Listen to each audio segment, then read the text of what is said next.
Hey guys, I'm here. Sorry here. Stuff in the background. The people that cut my lawn are here today.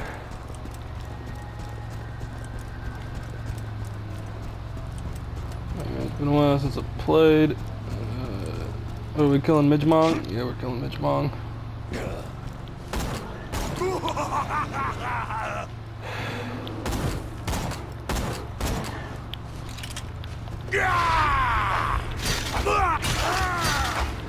Alright, I'm recording this early in the morning. So actually this one's still not talkative. I'm very tired.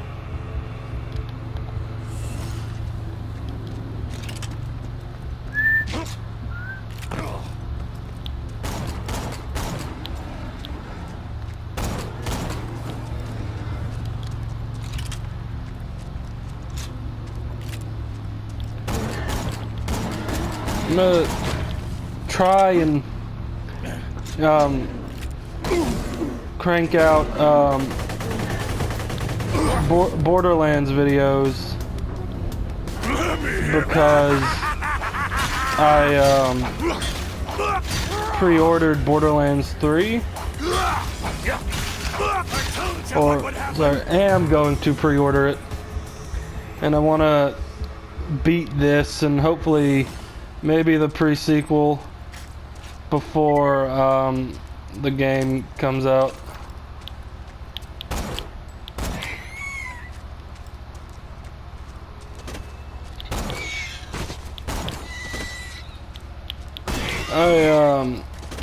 I watched a bunch of gameplay for it, and the new trailer.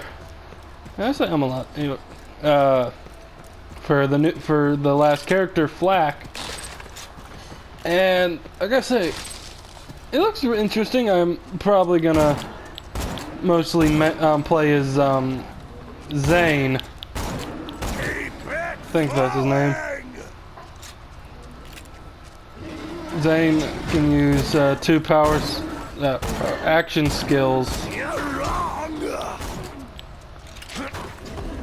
You know, he's also a smart-ass Irish guy.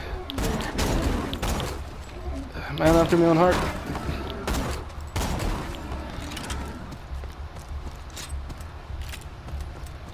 I also looked at, you know, the other characters like Mose and Amara. And I'm more interested with Amara's skill trees and action skills.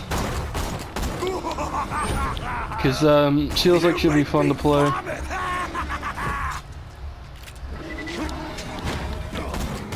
You can't stop me.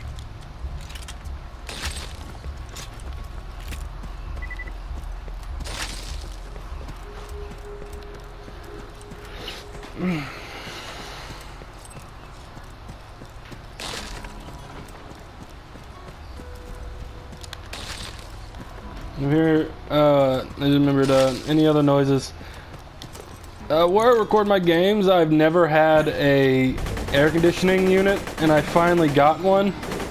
Which, thank God, because it normally gets up to like 100 degrees where I live.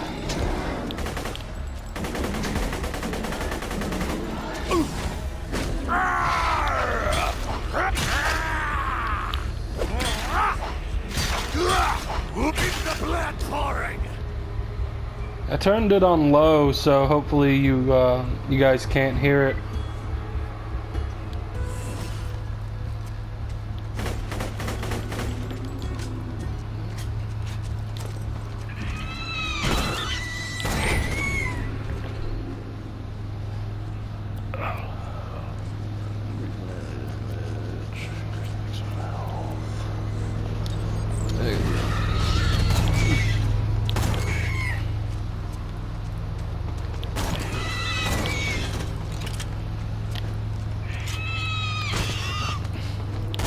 So, with Borderlands 3, it looks like all of the characters, their action skills, they kind of look like hybrids from other games. So, Flak He seems like he's a hybrid of like Zero and Axton. Because he has a lot of skills that look like they would have been on Zero. One of his action skills is he can turn invisible. Like what's his face? Zero. He has one where he summons 2 racks to dive bomb enemies like Mordecai. Mix between Mordecai, Zero, and Axton. The turn where he can turn invisible, and he has 2. Turns invisible. He has 3 shots that do. Was it like 200% critical damage or chance to do critical damage? It's fucking awesome. He has Gamma Burst because they added a new element, radiation. So what it does is he creates a rift that he has 3 pets that he can have. A weird monkey thing with a gun, a skag, and a spider ant. A skag and a spider ant, and what Gamma Burst does is they jump through the radiation rift, and they go around and infect enemies with radiation damage. And so I guess radiation acts like a better version of slag, because irradiated enemies take increased damage, and if they die, they explode and irradiate other enemies around them. Open your veins!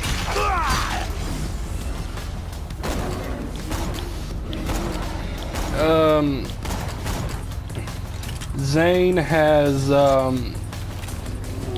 so you can either have a drone that's kind of like Wolf that from the pre-sequel, or a clone, a digi-clone, kind of like Jack from the pre-sequel, and a shield.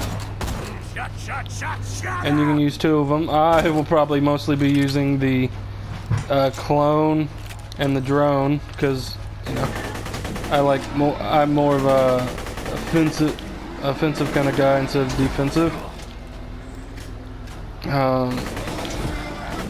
Amara, she has one power that's sort of like Maya's, where she traps an enemy and you can shoot them. She has one where she shoots up into the air and slams down, dealing massive AoE damage. And then the one that I kind of question, well, not question. Sorry, I guess I'm very tired. The one that I don't like the most, where she just shoots a projection of herself forward that deals damage to any enemies in front of her. And then Moe's of it. She's just Diva from Overwatch.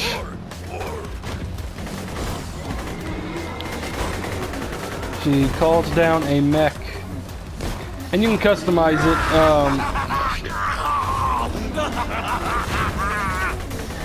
where it can shoot missiles, electricity. What else?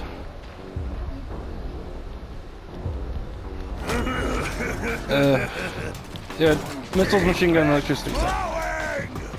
And for once, I actually look forward to playing all the characters. They seem really interesting. All the gameplay we've seen for Mo, Zane, and Amara seem like, they're very diverse play styles. And they added a feature where if you're playing co-op with someone,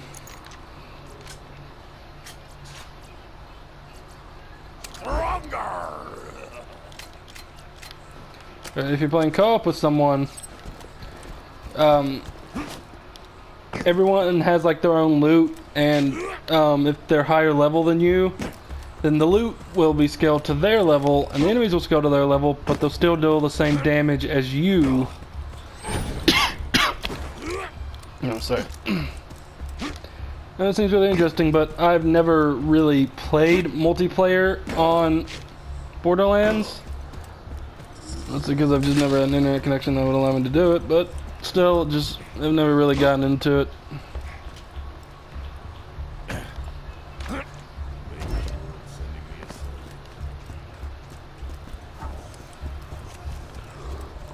Ooh.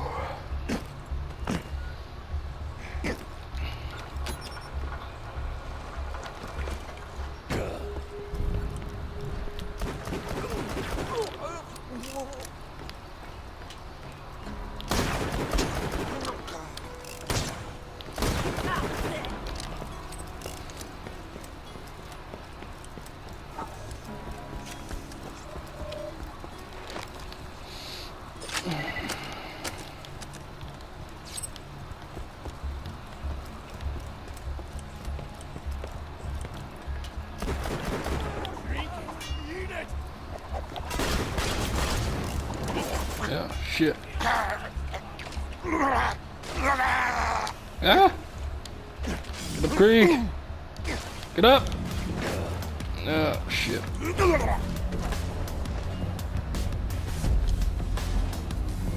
Ah, nice zoom in on Krieg's dick.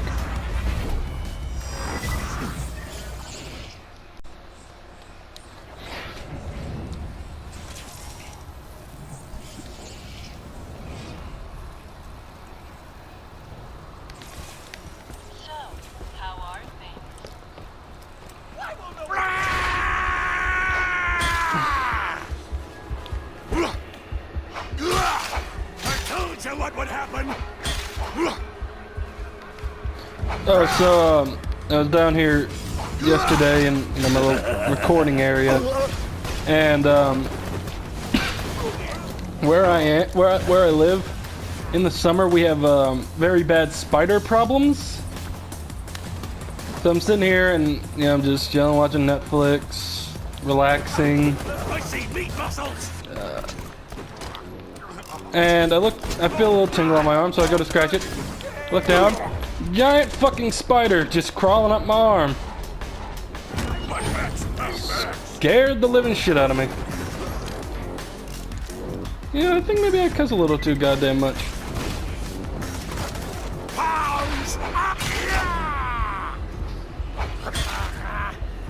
Open your veins. So I'm thinking that if I'm gonna, get this game done in time, for Borderlands 3, I'm gonna try and do 2 videos a day. My mom makes fun of me because she watches my videos, and she makes fun of me for how many times I say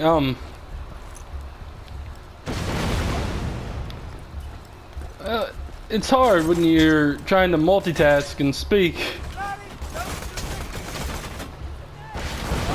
I'm simultaneously playing this game, trying to be interesting. So just kind of space out a little bit.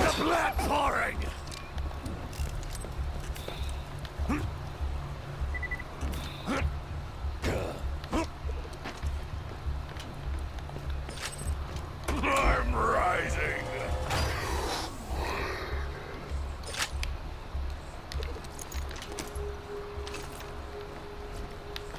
So, have you guys seen that video with, what's her name? Brooke Houts, or Cunt, whatever the fuck you want to call her? Where, she basically beat the living shit out of her dog and spit on him?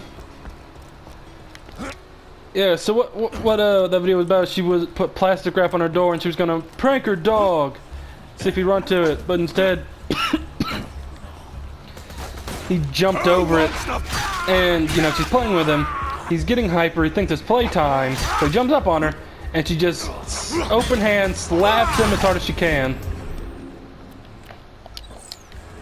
She then throws him down and spits on him. You know, when he gets up and tries to lick her, because he thinks it's playtime, and you know, keeps coming back thinking playtime. So she fucking yeets him across the, yeets him off screen. Gets up and starts screaming at him, lay down, lay down. Jesus fucking Christ, he's a dog. You're riling him up. But of course, she's like, oh, I was just having a bad day, and he needs more training, and I'm not the bad guy. Look, I buy him treats and toys. Well, you know, abusers usually buy their victims things to make them think that they're not being abused. Look at the Daddy of 5 situation.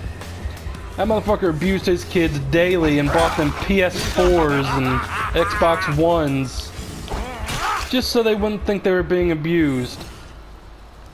Excuse me, I'm gonna... Oh, sorry, that was a really bad cough. Didn't want you guys to hear it.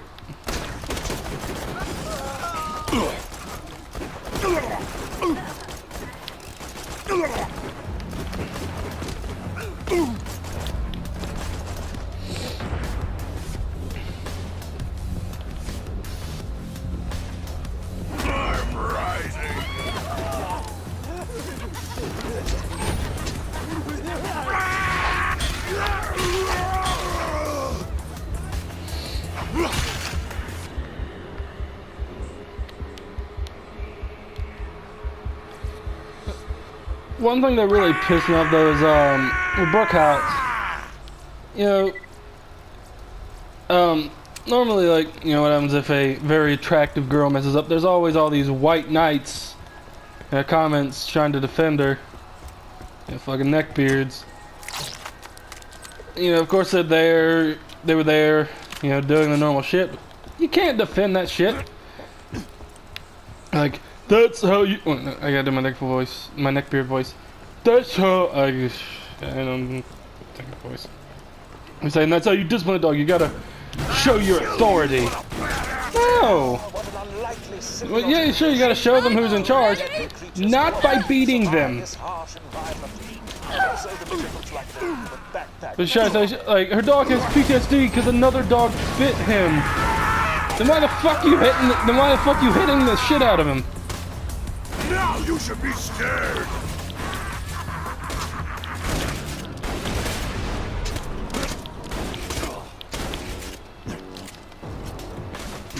There we go. Does Midgemong drop anything unique? I don't remember. I haven't farmed Midgemong in a long time. Farmed him, killed him.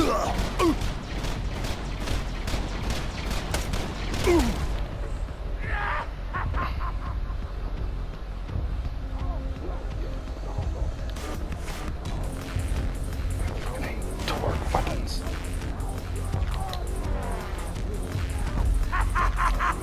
I fucking hate Torgue weapons.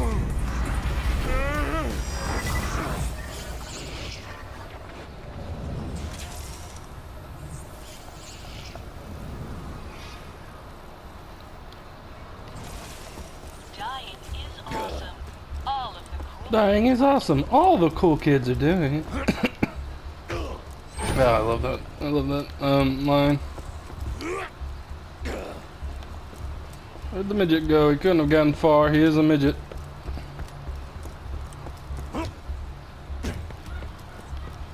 Splash your blood all over me. Oh. There you are. Yes, yes, yes, yes, yes, yes. Grind the cartilage! Wonderful! And Fracas was most helpful to my studies on Bullymong's social structures. Return to the bounty board at your earliest convenience. Gah!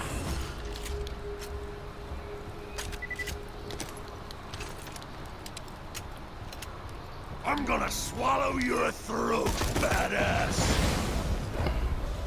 Shit, I meant to tried to get out, but I got stuck on the door.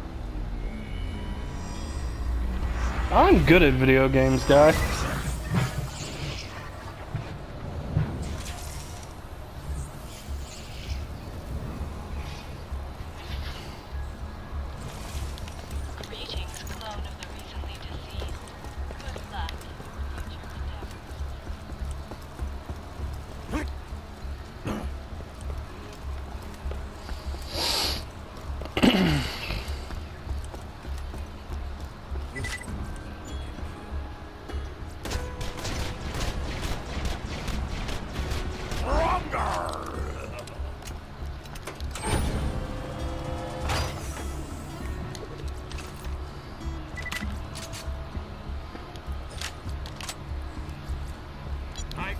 quality, low price, and no questions asked. I'm rising. I'm sure we'll be doing this again soon enough. See you real soon, I'm sure.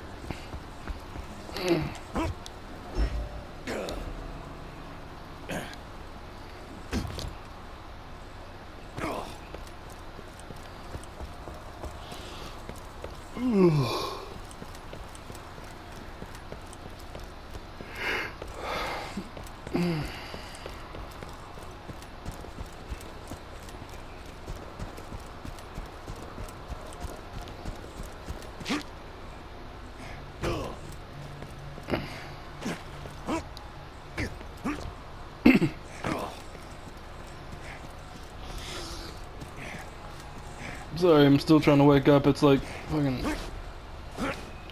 What time is it? It's 5. Sorry, I had to look at my phone. It's 5 in the goddamn morning. Just wanted to try and crank this out before I get to work. Go to work, sorry. I might try and the 2 video things the next few days, but probably not today, I don't know. You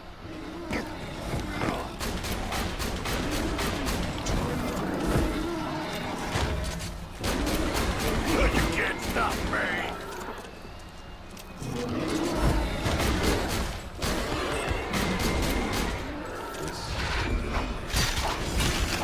You're wrong.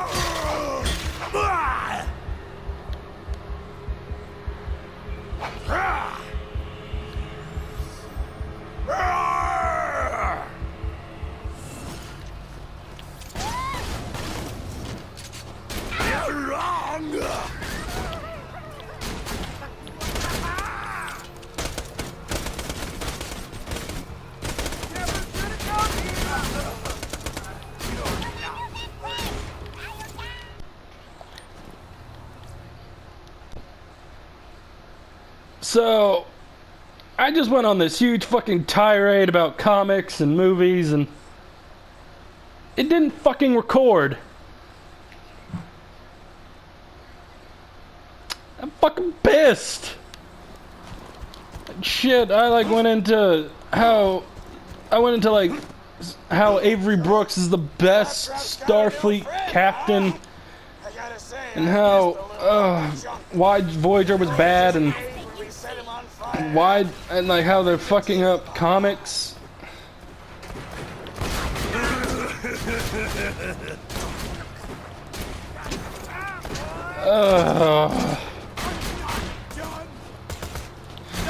God fucking damn it.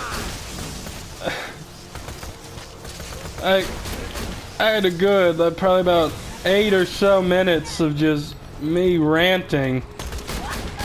It would have been entertaining as hell.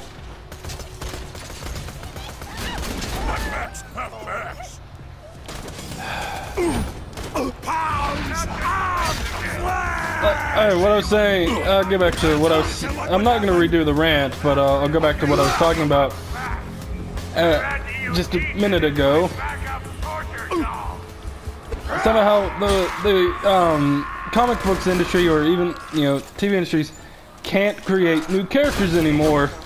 They're just rehashing old ones, such as Ironheart. She was created to replace Iron Man. Fans didn't like it, so they just went to the, oh, you don't like her because she's a woman of color. When no, we don't like her because she's just unnecessarily there. I mean, she could have been created, be her own character. Like say, instead of, Iron Man giving her the technology to create her own suit, I haven't read the comic in a while, but say, instead she creates her own suit and goes around and starts, stopping crime and doing normal superhero stuff. And that gets the attention of Iron Man. He's like, hey, you're pretty cool. I'll train. How about, I help you improve your suit. And, they do that. He trains her, and eventually she becomes an Avenger. Much better character story than, hey, you're smart, here, be the new Iron Man.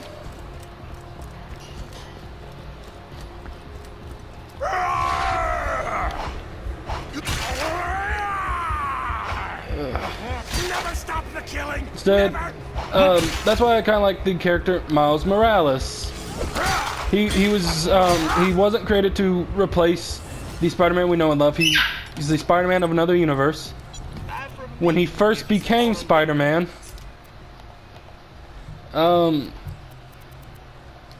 people didn't accept him. You know, they're like, no, you're just trying to copy Spider-Man. You know, in the comics and in real life. Personal torture buddies for life. But he eventually, you know, became his own character. He got his own suit and just separated himself from the original Spider-Man. He wasn't handed the mantle. It was just like, hey, here, you're the new Spider-Man. He actually had to work for it.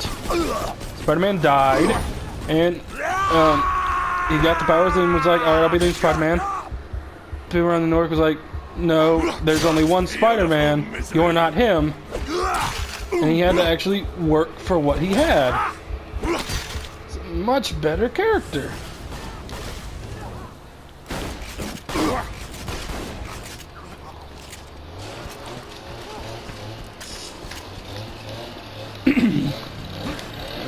I'll just briefly hit on my rant about Star Trek.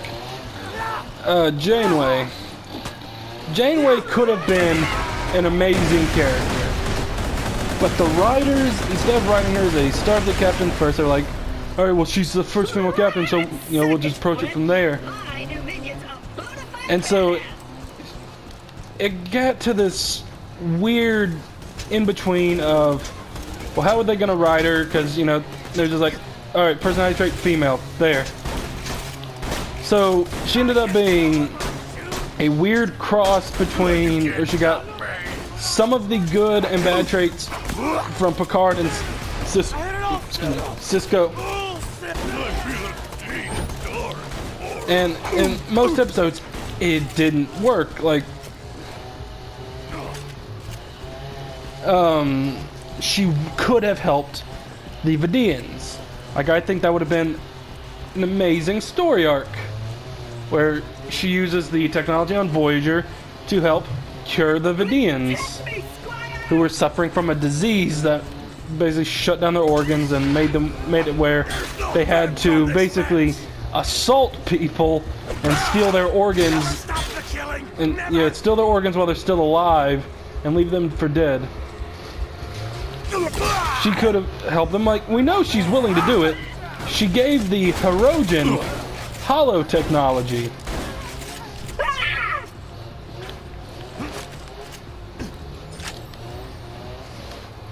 I don't think, like, saving a species from extinction, if they ask for it, or, you know, you can do something about it, would violate the Prime Directive. I mean, in TNG, in the TNG episode, I think it's Ping Pals, it stated that if a species asks for help, then the Prime Directive goes right out the window. And I'm pretty sure some Vidians asked for help, didn't they? Either way, something that Lore Reloaded pointed out, if the Vidians were in the Alpha Quadrant, there's no way that Starfleet wouldn't have used the full force of Starfleet Medical to help the Vidians.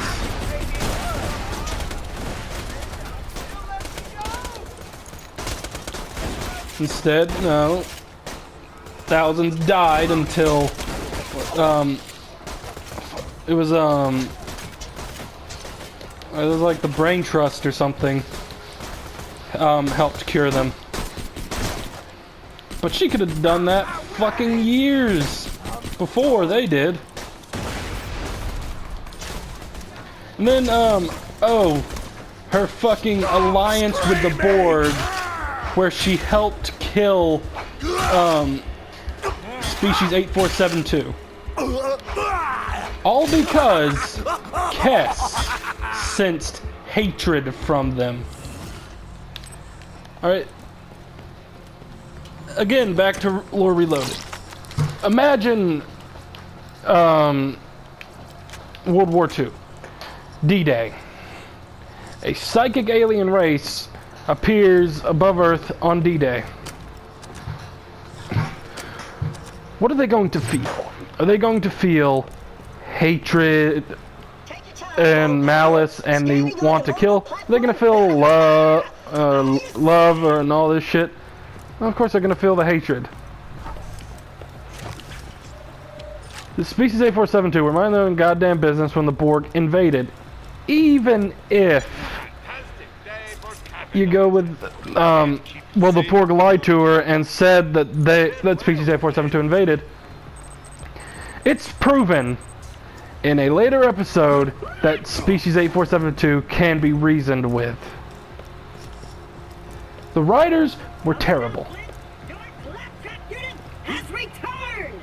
Well, yeah, at the time they were also working on DS9, so a lot of the writers were there. They could have hired new ones that knew what they were doing. Torture dolls, boys. I think that's also something that modern day stuff goes through. Like, in comics right now, they're not hiring actual, you know, writers and artists. They're going to fucking Tumblr and getting them. Now, while there are good artists on Tumblr, the ones they're getting aren't. Like, with Star Trek Discovery, most of the writers have never written for sci-fi. They've written for drama. Well, yeah, sure, you can have a healthy mix of drama writers and sci-fi writers. I think that's what usually makes Star Trek great.